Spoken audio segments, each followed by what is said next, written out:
If you've ever looked at a price chart and felt lost not knowing whether the market is about to trend, reverse, or range, then this video is for you. Understanding market structure is the foundation of profitable trading. It's what separates winning traders from those who constantly get stopped out. In this video, I'm going to teach you 3 powerful methods to read market structure like smart money, so you can stop guessing and start trading with confidence. If that sounds valuable to you, make sure to hit the like button to support the channel and subscribe so you don't miss future videos that will take your trading to the next level. Now, let's dive in. When you look at a price chart, the first thing you'll notice is that price isn't just moving randomly. It follows a structure. To read market structure, there are different theories, and in this video we'll cover some of the most important ones. Let's start with the first one. According to Dow theory, the market can only move in 3 ways: uptrend, downtrend, and sideways. Let's break these down in a way that actually makes sense to you as a trader. An uptrend is when price keeps making higher highs and higher lows.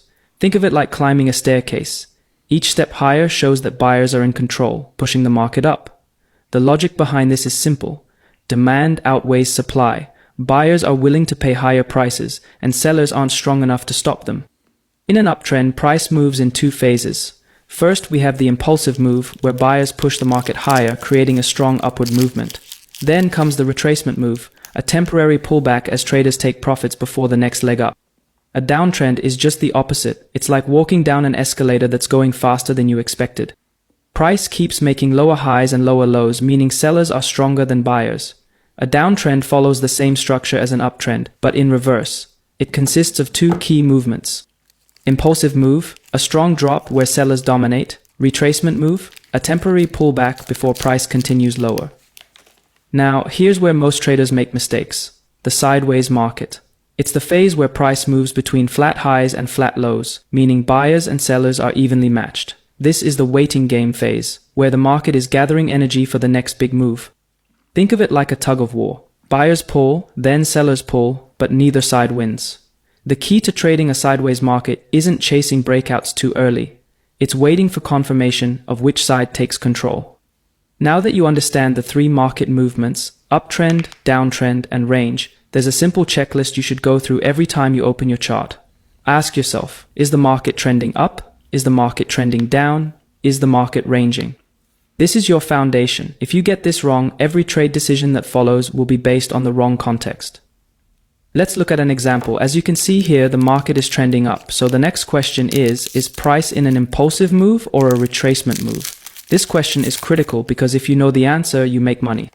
As you can see, the market is in a retracement move. That means you won't buy yet. You know buyers have already taken profits and price is temporarily pulling back. Instead, you wait for the retracement to end before looking for an entry.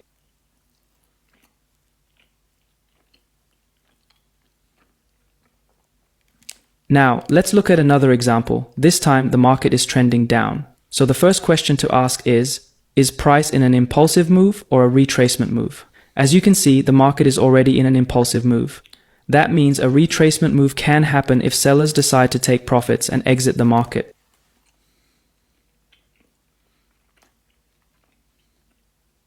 Understanding whether the market is in an uptrend or a downtrend helps you decide what type of trade to take, whether to buy or sell. But more importantly, if you can answer the question, is the market making an impulsive move or a retracement move? This will help you decide when to enter. And that brings us to the next key concept: how to identify the beginning of an impulsive move and the end of a retracement move. To do that, we need to understand support and resistance. Let's break it down next. Support is a price level where demand is strong enough to prevent price from falling further. It's where buyers step in and push the market higher. Resistance is a price level where selling pressure is strong enough to stop price from rising. It's where sellers enter and push the market lower. These levels help us identify the end of an impulsive move and the beginning of a retracement move.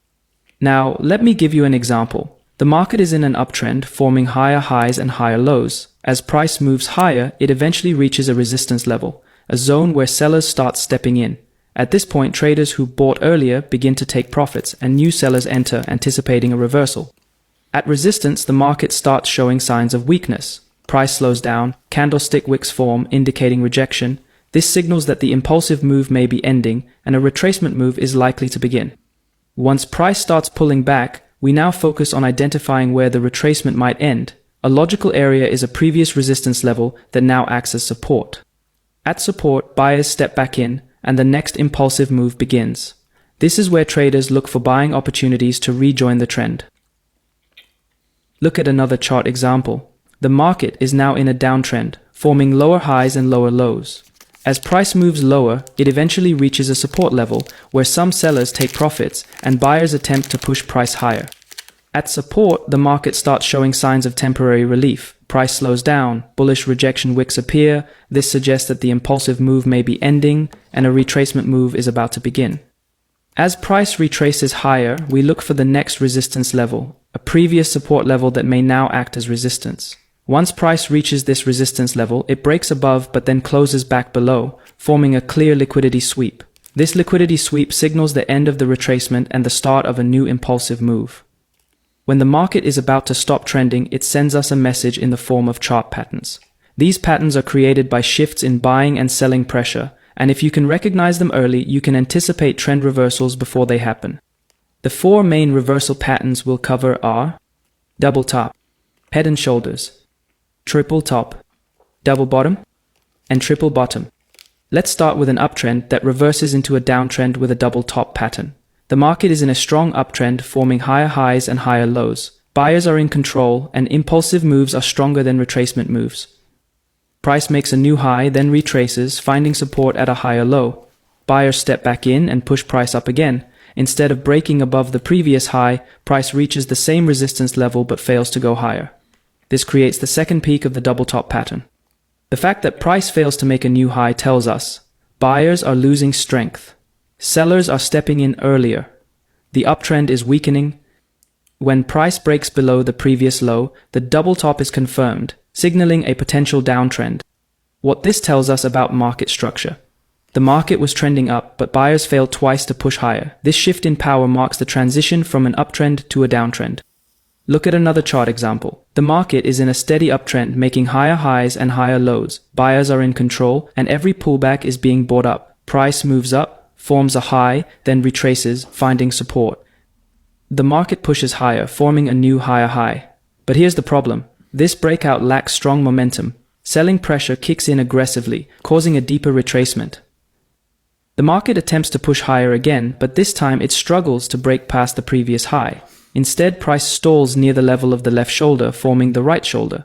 When price finally drops below the neckline, selling pressure takes over, confirming the reversal. A head and shoulders pattern shows that the market was trending up, but each push higher was weaker than the last. The right shoulder confirms that sellers have taken control, marking the beginning of a downtrend. Look at another chart example. The market is trending up, forming higher highs and higher lows. Price reaches a resistance level, retraces, then tests the resistance again. Buyers push price up a third time, but once again they fail to break above resistance. Price drops below the neckline, confirming the reversal. The triple top pattern shows buyers attempted to break resistance 3 times and failed. This signals seller dominance and a transition into a downtrend. Now, let's take a look at a downtrend that reverses into an uptrend. The market is in a strong downtrend, consistently making lower highs and lower lows. Selling pressure dominates, and impulsive moves are much stronger than the retracement. Price makes a new low, then retraces to form a lower high before continuing down. But this time, when price reaches support, it doesn't break lower. Price bounces off support and retraces upward again, but sellers push it back down to the same support level. Once price breaks above the neckline, buyers take control, confirming the reversal into an uptrend. A double bottom shows that sellers were in control, but buyers defended the same level twice, signaling strength. Once the neckline breaks, the market structure shifts from a downtrend to an uptrend. Look at this chart. The market is in a steady downtrend, making lower highs and lower lows. Price tests a support level and bounces, retraces, then tests it again. Sellers push prices down a third time, but once again, they fail to break lower. Price breaks above the neckline, confirming the reversal into an uptrend. A triple bottom pattern shows sellers attempted to break support 3 times and failed. This signals buyer dominance and a transition into an uptrend. So this is Dow theory, but with an important update. I've incorporated chart patterns, impulsive and retracement moves to make it more relevant to today's market conditions. If you can apply this method, you won't just understand what is happening in the market. You'll be able to determine the market direction with clarity and time your entries based on the next likely move. Instead of reacting to price movements, you'll start anticipating them, which is what separates professional traders from the rest. Now that you have a solid foundation, let's move on to the next market structure method that smart money uses, the Wyckoff method. According to Wyckoff, the price of any traded asset moves through 4 distinct phases, each revealing the intentions of smart money. Let's break down these 4 stages of the Wyckoff price cycle and how they shape market trends. Accumulation phase. In this stage, the market stops trending downward and enters a period of sideways movement we call a range market. At this point, big players start quietly accumulating buy positions. They want to enter the market at the lowest possible prices, but they can't do it all at once. If they did, the price would skyrocket before they've finished accumulating. To complete their buying, they need liquidity, which means they need sellers. To make retail traders believe the market is going lower, they trigger a false breakout to the downside. Many traders panic and sell, thinking a new downtrend is starting, but in reality this is exactly what smart money wants, a flood of sell orders that they can buy into at cheap prices. Once institutions have accumulated enough positions, they reverse the price direction, breaking out of the range to the upside and shifting into the next phase, the markup.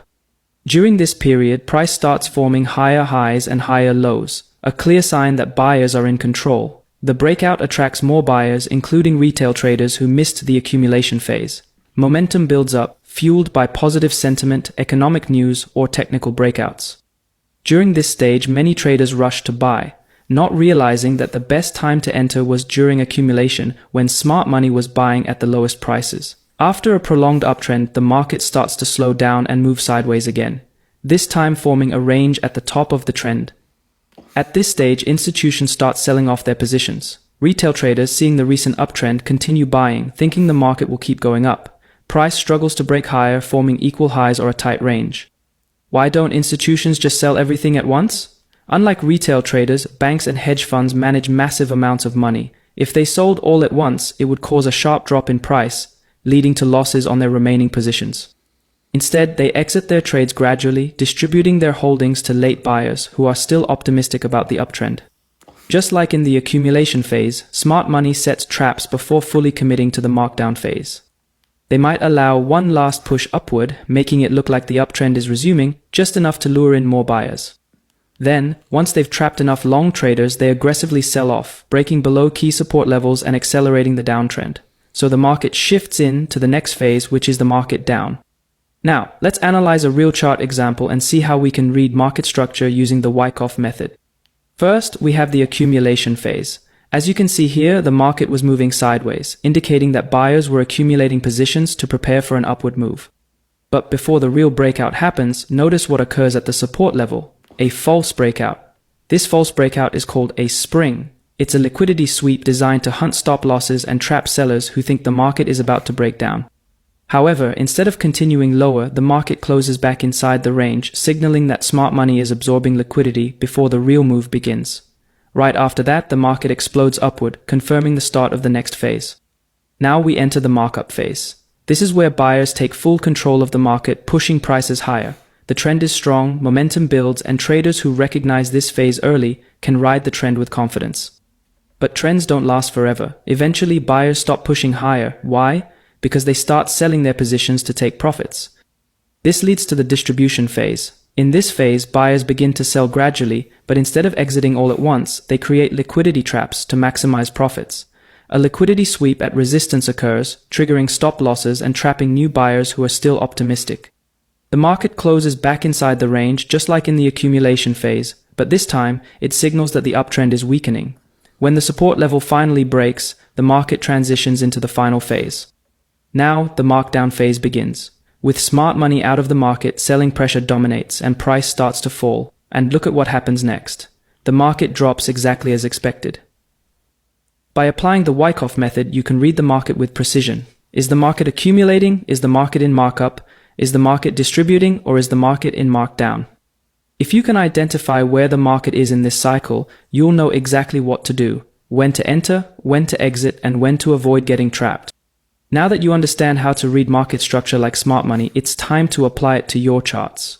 If you found this video helpful, hit the like button, subscribe, and turn on notifications so you never miss out on powerful trading insights. Drop a comment below and let me know, which market structure method do you prefer? Thanks for watching, and I'll see you in the next video.